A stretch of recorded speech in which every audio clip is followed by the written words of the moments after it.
parecer, la segunda oración que hacían en el día eran a las 12 de la noche, según Hechos 19. Pero también hablamos de la hora novena. La hora novena era a las 3 de la tarde. Y esa hora, esos 3 horarios, ellos tomaban para sacar el tiempo para orar. Pero hay algo que me llama la atención aquí, que cuando ellos iban a orar, ellos miraban a dónde, a Jerusalén, porque esto era una costumbre que ellos tenían. Cuando la oración lo hacían lo que eran los actos del templo, el rostro se tornaba hacia el templo mismo, Ambas costumbres eran la hora fija de oración y la de mirar lo que era a Jerusalén. Fueron practicadas también por los primeros cristianos, o sea, que no solamente en la antigüedad, sino que también los primeros cristianos hicieron esta práctica también. La oración no solo se practicaba en el templo.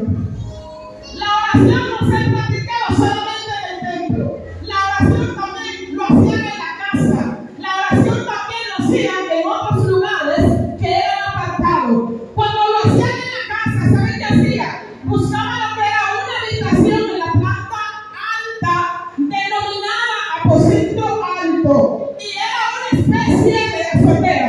Si ustedes siguen esta noche, usted está viendo que todo lo que nosotros vivimos a diario es evidencia bíblica. Y la Biblia habla de esto y lo registra. ¿Cuánta gente dice: yo me quiero retirar para un aposento alto, yo me quiero consagrar, yo me quiero apartar por tanto día? Y dice: yo me quiero ir para un aposento alto, porque el aposento alto, cuando usted va, es un lugar arriba, es un lugar apartado, ¿verdad?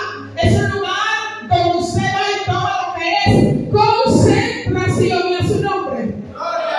La oración se hacía de dos formas. Cuando usted se va a Mateo capítulo 6, y usted va a ver cómo aquellos fariseos le gustaban orar en las sinagogas de pie. ¿Para qué? Para ellos ser vistos y creerse que era lo que más oraban. Punto número 1. Y también se inclinaban de rodillas. Usted nunca se imaginó: ¿por qué yo voy a la iglesia ahora de pie? ¿Por qué yo estoy en mi casa y oro de pie? Usted no ha pensado eso. ¿Por qué es que yo tengo que tirarme de rodillas? Pues entonces, que no ha entendido esta parte, esta noche entiéndalo, que todo es una costumbre y viene desde el Antiguo Testamento, desde allá, y esta práctica sigue hasta este tiempo. La pastora estaba hablando, ¿verdad?, de las promesas que Dios le hizo a Abraham y que las bendiciones le iban a alcanzar, ¿verdad?, de generación en generación. Y aquí estamos viendo que quien cambia ese nombre, pero la palabra del Señor se mantiene intacta y se cumple conforme a lo que está aquí. Pero cuando nosotros tomamos lo que es a nuestro Nuevo Testamento, el Nuevo Testamento nos manda a orar en todo tiempo, en todo lugar. Dice en Timoteo 2:8 que debemos orar en todo lugar. ¿Y por qué no da vergüenza? Alguien hoy me decía: mira aquel que no es cristiano, cómo canta y cómo se deleita. Y nosotros a veces estando en el templo nos da hasta vergüenza para adorar a Dios. Digo, a mí no me da vergüenza ni orar, ni me da vergüenza adorar con que quiera. Porque el que está agradecido ora y ahora, no importando el lugar. Si la Biblia la manda en todo tiempo, en todo tiempo y en todo lugar.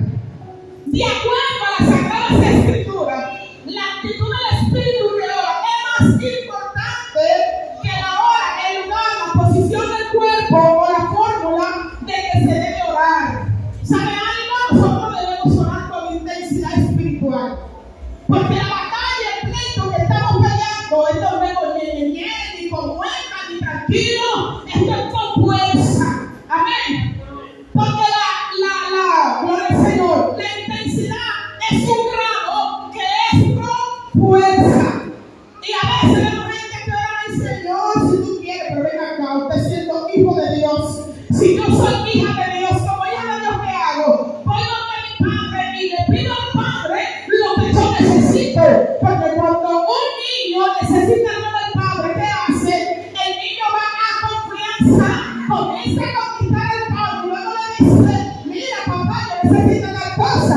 Así también somos nosotros cuando vamos a orar, que no es simplemente tú ir a pedir, sino que tú tienes que entrar y cambiar la atmósfera dentro de una oración y después que tú conquistas, entonces tú comienzas a pedir. Usted sabe algo, que allá en el instituto me están dando una materia, primero era homilética y ahora me están dando evangelismo, y allí se está dando una parte muy central que me llamó bastante la atención, y esta materia que se está dando ahora me gusta bastante porque había cosas que uno le conocía, que ya uno estaba aprendiendo.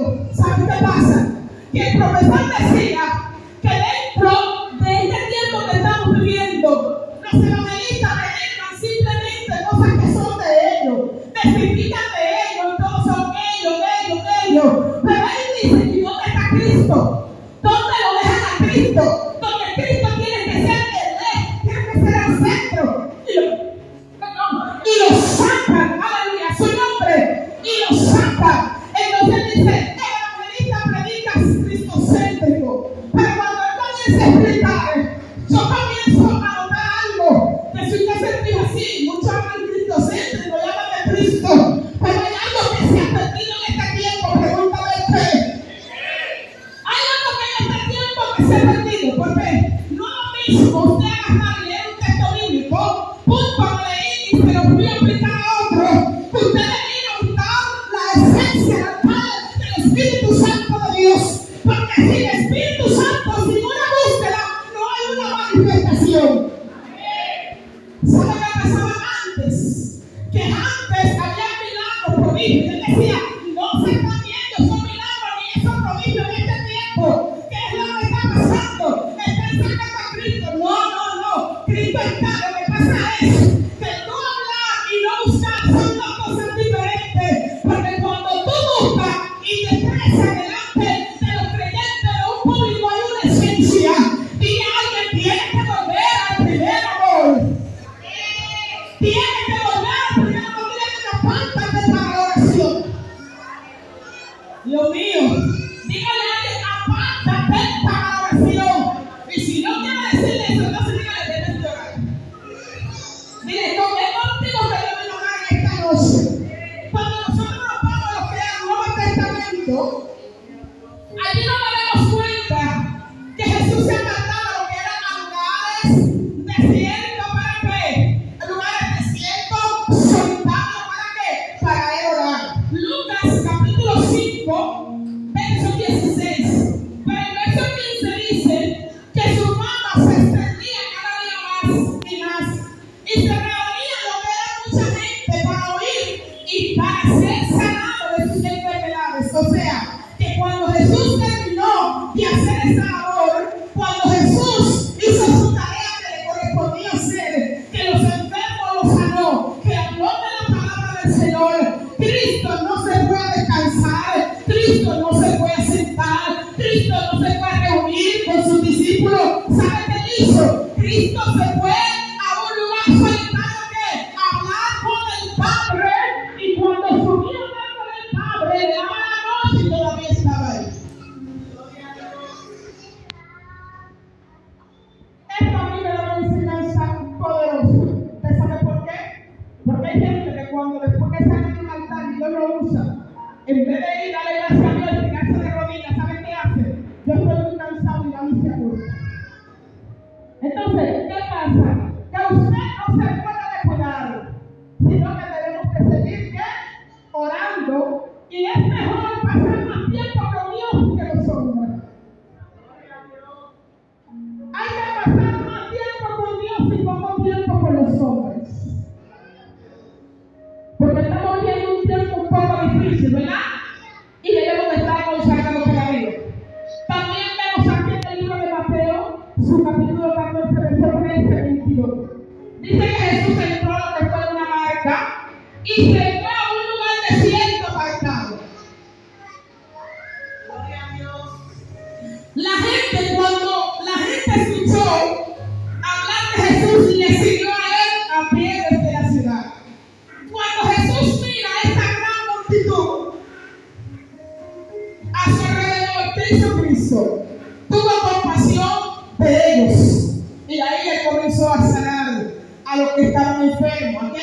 buscaron su milagro y que fueron por su milagro comenzó a sanar. Pero cuando él llegó la noche, él le dijo a sus discípulos para que los discípulos dijeran: Señor, para que fuera a despedir a la gente. La multitud fuera al lugar vecino buscando que era alimento. Mientras Jesús está viendo que la gente le seguía a pie, debajo del sol, con calor, con hambre, y seguía al Señor, uno de sus discípulos se le acerca y le dice: Señor, ya despídelo, que vayan a lugares hasta las aldeas a buscar alimento para comer. ¿Y saben qué hizo Jesús? Tuvo compasión. Jesús tuvo compasión de aquella fila y le dijo: ¿qué es lo que hay? ¿Qué había? 5 panes, 2 peces. Los discípulos se los llevaron a él, él lo oró, lo bendijo. Después que lo bendijo, entonces volvió y le dio a los discípulos para que los discípulos le dieran a la gente. Pero después que ellos repartieron y todos comieron y se saciaron, ¿saben qué pasó? Jesús manda a sus discípulos a la barca y le dice: ir adelante a la otra ribera. Y después entonces, ¿saben qué hace Cristo? Él despide a la multitud. Subió al monte ¿a dónde? ¿A qué? A orar. Jesús subió al monte a orar, aparte. Dicen que ahí llegó la noche y solo Cristo se puede descansar. Él no se puede descansar por la trayectoria, sino que él estaba orando. ¿Saben qué pasa? Que muchas veces la multitud son tropiezos y impiden que tú tengas una cercanía con Dios. En esta noche tú tienes que hacerle así a la multitud y decirle: tapa a la multitud, porque la multitud te está impidiendo. Cuando estoy hablando de multitud, me estoy refiriendo al espiritual. Usted tiene que decirle bye bye a la multitud, porque eso es lo que te está impidiendo a que tú saques tu tiempo y te apartes para ver.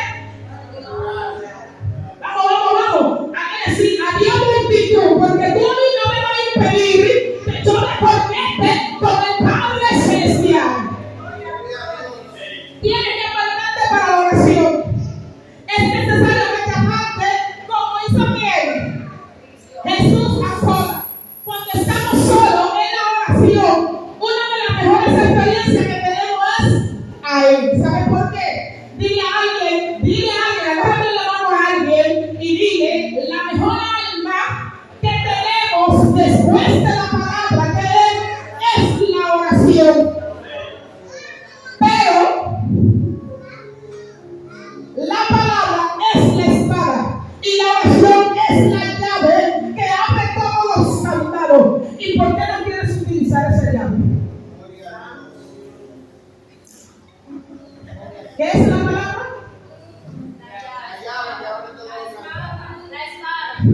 Ella la prohibió. La palabra es la espada. Con ella tú vas a cortar. Con ella tú vas a vencer. Porque Cristo venció cuando fue Satanás a tentarlo.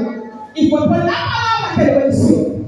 Entonces, la palabra es la espada. Hay que usarla. Y la oración que es la llave que abre los candados. Pero si tú no estás usando esa llave, tú vas a dar el propósito que tú quieres ver, las peticiones que tú quieres. ¿Lo vas a ver? ¿Por qué? Porque hay que orar. ¿Porque hay que qué? Hay que venir al altar a orar y abrirte esos candados que están cerrados. Hay algo que me impacta y me llama mucho la atención. El verso bíblico, el capítulo que leímos y el verso bíblico también. Y es que dice que Jesús está orando en un lugar. Y cuando terminó de orar, se le acercó uno de sus discípulos a orar. A uno de sus discípulos. Y le dijo: Maestro, enséñanos a orar como Juan enseñó a sus discípulos. ¿Cuál tenía discípulos ese? Claro que sí. ¿Cuál tenía sus discípulos? Jesús tenía los de él. Y ahí mismo, Jesús no le dijo: no te voy a enseñar, no. Jesús sí les dijo, cuando usted sigue en el verso 2, Padre nuestro que está en el cielo. Comenzó a enseñarle la oración del Padre nuestro. No me dejen ni nada ahí, porque es bueno enseñar esta parte aquí, en forma de estudio bíblico. Cada uno sobre eso tienen lo que es su significado. Cuando ellos le dicen, enséñanos a orar, Él le enseñó a orar. Estamos viviendo en un tiempo que la gente no quiere tomar una formación por sí mismo, o no la quiere coger, o no la quiere buscar. Como usted entiende, amén, lo toma. ¿Sabe una cosa? Los discípulos fueron donde quién? Donde Jesús. Y le dijeron, enséñanos a orar. Hoy en día, nosotros debemos de ir donde el pastor, donde el líder, donde una persona de confianza, y usted dice, enséñame a orar, enséñame a leer la Biblia, cómo lo puedo entender, enséñame tal cosa, que yo no lo entiendo. Hay que hacer lo que hizo uno de los discípulos de Jesús.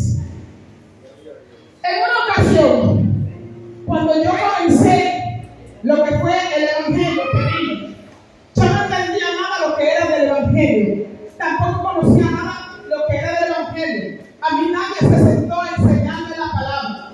Leía mucho, claro está. Siempre buscaba a alguien como que me enseñara, pero nunca encontraba a alguien. Y a veces cuando venían a explicarme la palabra de una forma, yo a pesar de que no tenía el conocimiento, yo como que no creía lo que me estaba diciendo, porque entendía que no era lo correcto lo que me estaba enseñando. Pero ¿qué pasa? Que cuando voy cruzando el camino, 1 año, 2 años, 3 años, llegan entonces ya los 4 años, ¿sabe qué pasó? Que aquí en la iglesia de los 3 brazos allá, donde había 2 mujeres, confianza del pastor, líderes de la iglesia, y aparte de eso eran intercesoras. Esas mujeres eran 2 guerreras. Y yo decía, yo quiero aprender a orar, yo quiero aprender lo que es un silicio. ¿Y sabe qué pasó? Que